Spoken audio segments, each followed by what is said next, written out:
অনেক দিন ধরেই ভাবছিলাম বন্ধুরা, কোথাও একটু বেরিয়ে এলে খুব ভালো হয়। সারাদিন শুধু অফিস আর ঘর করে একটুও ভালো লাগছে না। যেরম ভাবনা ঠিক সেরম বেরিয়ে পড়লাম। কোথায় বলো তো? মায়ের টানে তারাপীঠ।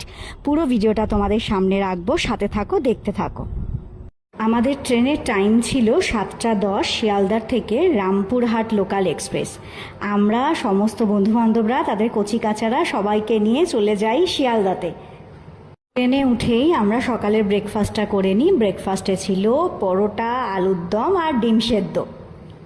ট্রেন চলতে চলতেই জানলা থেকে দেখি চারপাশের পরিবেশটা দারুণ লাগছে, অপূর্ব, পুরো সবুজ হয়ে রয়েছে। একটা ছোট্ট ভিডিও করে নিই, দেখো বন্ধুরা কীরকম লাগছে দেখতে, ভীষণ সুন্দর না? ট্রেন থেকে নামার পরেই আমরা একটা টোটোতে উঠে পড়লাম সবাই মিলে। এবার আমরা যাচ্ছি হোটেলের দিকে। বন্ধুরা, আমরা সবাই আমাদের হোটেলে পৌঁছে গেছি। দেখো কি সুন্দর হোটেলটা, চারপাশের পরিবেশটাও খুব সুন্দর। হাতে এবার বেশিক্ষণ সময় নেই, সবাইকেই তাড়াহুড়ো করে তৈরি হয়ে মন্দিরে যেতে হবে, তাই চটপট সবাই মিলে রেডি হয়ে নিই।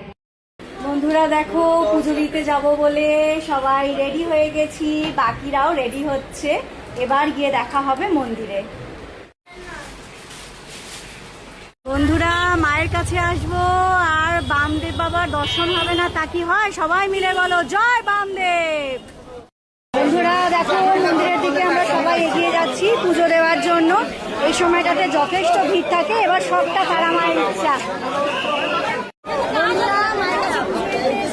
মা সবার মনস্কামনা পূরণ করুক, সবাই মিলে বলে জয় বামদেব।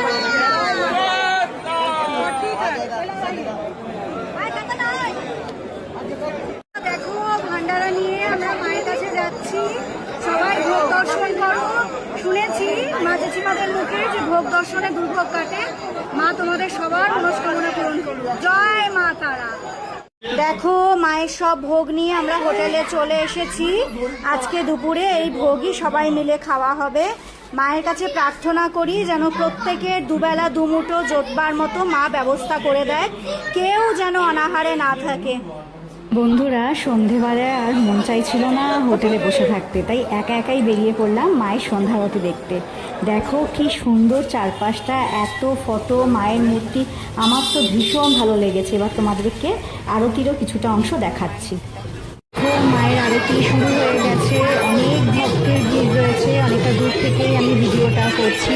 পুরো পুজোটা তোমাদেরকে আমি ব্লগের মধ্যে দিয়ে দেখানোর চেষ্টা করেছি। কীরকম লাগলো বন্ধুরা অবশ্যই জানিও।